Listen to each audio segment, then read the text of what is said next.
touched my heart when I went to Hong Kong and I trained with my grand teacher, the old people. You know, I can see for them that they're living, you know, they're living for this art, this Kung Fu, not to become famous, not to become the best, but this is something they carry from their great-grandfather to their father to father, so they want to keep it in that way. And that what really strike me, that they put so many years and so much discipline to maintain this old way of training. That's something very special.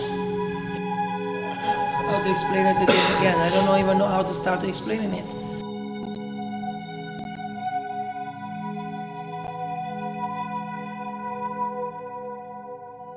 Practice is try to be aware of what the things you do, how you do, why you do these things. That become interesting than just review your form. It's not the same. Techniques is not skills. Henny, in my opinion, is a tremendous martial artist. He's definitely not afraid to be who he is, and he is very much a modern martial artist, but he has a great heritage, and he definitely represents a culture. And if I was to pick someone to represent Kung Fu internationally, I'd pick Henny. I think the beautiful culture is slowly disappear. Many old martial arts already disappear. Many of the old forms are casting away. And why? Because the young generation don't want to spend hours and hours suffering to do a few forms. Imagine you have to do a form from over the 50 years, the same form. You probably will say, oh God, I get boring doing the same form. As the mind is quiet, there is no boringness. But soon the mind is talking inside, boringness exists. When Sifu Henny finally sat us down and kind of like imparted, you know, the knowledge he's gathered over the years, I saw him in a different light after that. Whatever he knows is very authentic, upholds like tradition, culture, and him being like non-Chinese, I was very impressed with him. To understand something, we have to be completely quiet, because only through silence is understanding. But as a human being, we use language to communicate. But the highest communication is without language.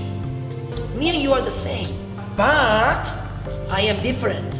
So I already create the line. Do you think language creates lies and humanity? Yes, I believe that. And misunderstanding. I might say something to you what is not meant to be, but you might catching it in a different way, and we have a problem. It's his art and way of explaining things that makes him really special, because there's a lot of people that can do stuff, but there's not a lot of people that can articulate themselves well enough to capture an audience, and he definitely captured my attention, and I think he shared a lot of the art with the guys. All competition examination is actually wrong, because in the art of, we say the art of living philosophical wisdom, you can't judge a person for what he's doing. You cannot. Because it's a feeling, it's an art of feeling, it's an art of energy, it's an art of spiritual, it's an art of emotion. You can't judge these things. But it's the Western who created an examination, a competition, so we can divide ourselves.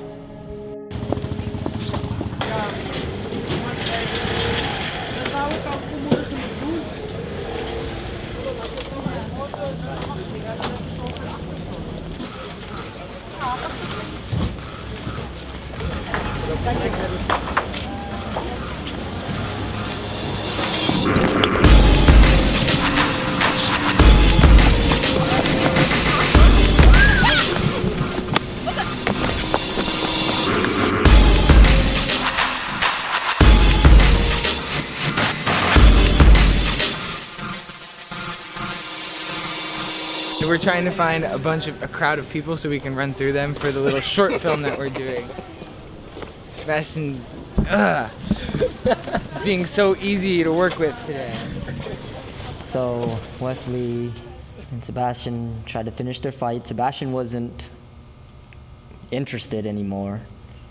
I feel like if your heart's not in it, you're not going to succeed. Wesley's doing a avant-garde short film that originally started with me opening up my mouth saying that I wanted to do a fight scene in a wooded area. So now I kind of got finagled into shooting running scenes and other alley scenes, which I don't want to do. And I guess it'd feel more desire to do it if I felt like I was a part of the project, but I feel like I'm just a prop in the project.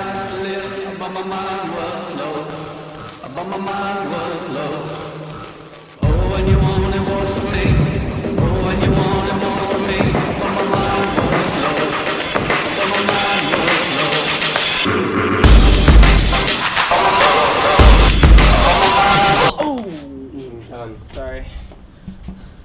They didn't succeed because Wesley accidentally kicked Sebastian in the face, and I wasn't surprised because, you know, it goes back to like if you're not trained in something that it's not gonna work. People train all their lives and it barely works. Film fighting is something very special. You have to be super precise. You can't just be a martial artist. You gotta be supreme martial artist because you gotta hit someone and not hurt them. Think about that.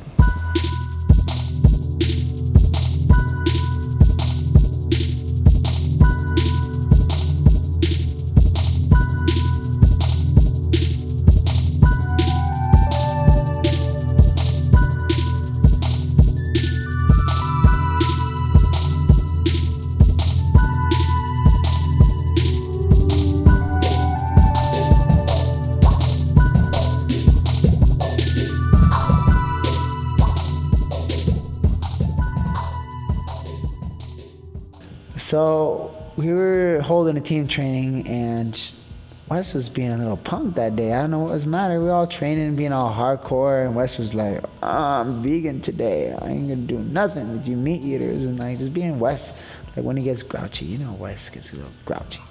Well, I'm not training because I don't want to train. I didn't even want to change clothes, and it's not that.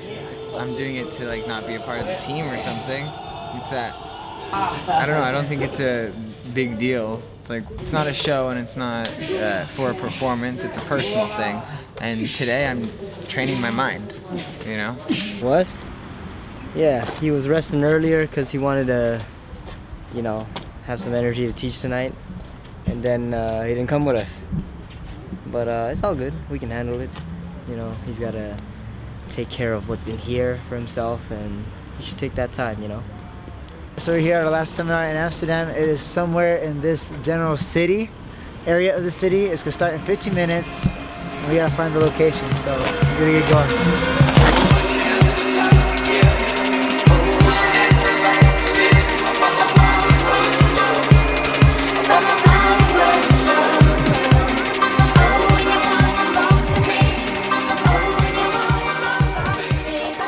Sifu Erica, Blacks in School. We checked it out. It was a great time. She had a lot of actually very talented guys, and we actually stayed much longer than expected. And we just hung out. We talked and we did flips with them and everything, and it was pretty cool. 1, 2.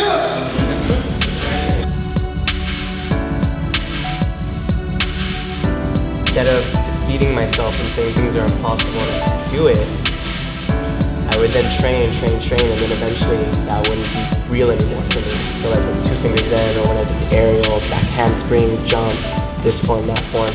Before, in my mind, I always say, this is impossible, I won't do it, I won't be able to, I'm not strong enough. And then through training and suffering, I actually changed that reality to be something different. If I want to go this way, it's scary to just jump and see it. It's important to awaken from your dreams. Let go of your dreams. You have to apply them to the present moment. Each moment that is spent dreaming is not spent in action. So the dream has to follow like the wheels of a car. Inspiration, action. Inspiration, action. Inspiration, action. You cannot just have inspiration, otherwise your goals will actually become farther and farther and farther away. You have to stay together, and you'll keep moving forward. You have to be very honest with yourself.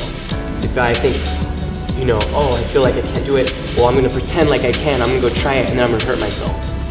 You need to be very honest, you know, and not be afraid of the part of you that is weak and that is frustrated or impatient or a side of you that you maybe not like. Because if you don't spend time in there, you will never understand it. If you don't understand it, it has power over you.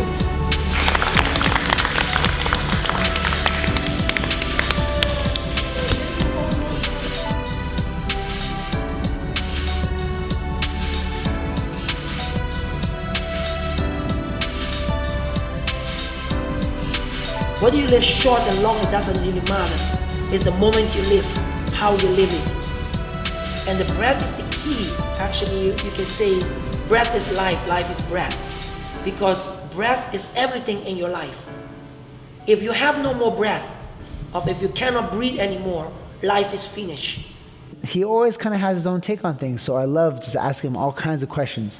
So I was asking about reverse breathing and strengthening yourself through chi exercises and what he thinks about things that some people have thought are rumors and myths, and he's been able to explain to us logically how these things work.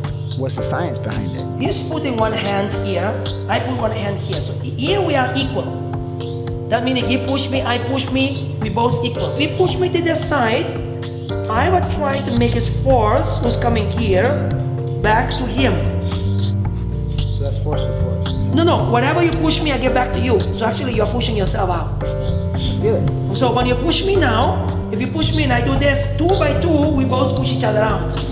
It wasn't until he did demonstrations where he knew how to kind of place his energy in a certain spot on his body, and he let us kind of like feel the energy. And the harder you push, the harder his power deepens into the ground. And I was really impressed and really humbled by that experience. I'm thinking that I'm not pushing him here. I'm thinking that my hand is pushing the wall over there. Exactly, I forgot, he's not here. Interesting conversation. He first told me that you had to give up the physical. Yes. So Qigong, if I say the word Qigong, I would prefer to say it as a conscious of the beingness inside of you. Well, tomorrow we asked him if he can show us some Qigong. Even though I've practiced some Qi before, I think the Qigong he's gonna teach us tomorrow I'm not used to, but I'm really excited to learn about, because I feel that there's like a common ground where this Qigong that he was talking about parallels with acting, like knowing self and relaxing and letting your power through, like in acting. If you want to get emotional, when you get sad or angry, you stiffen up. But you start to have only the emotion on the surface level. It doesn't run deep. You want to condense all your Qi, your breath inside, and every time you condense it,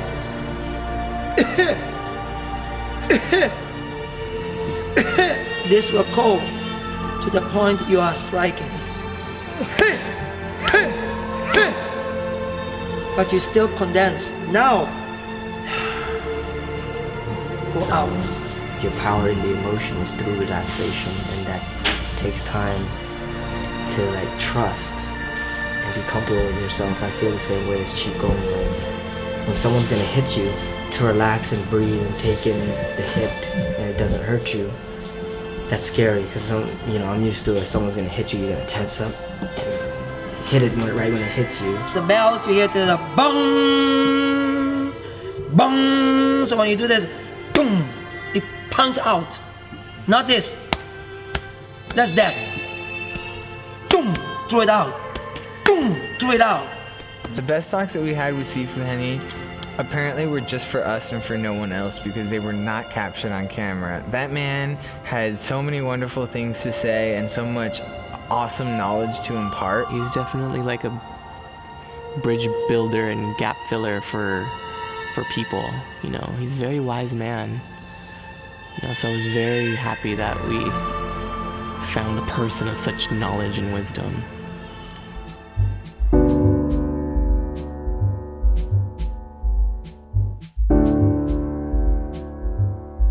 We are in the Amsterdam airport headed for Ireland.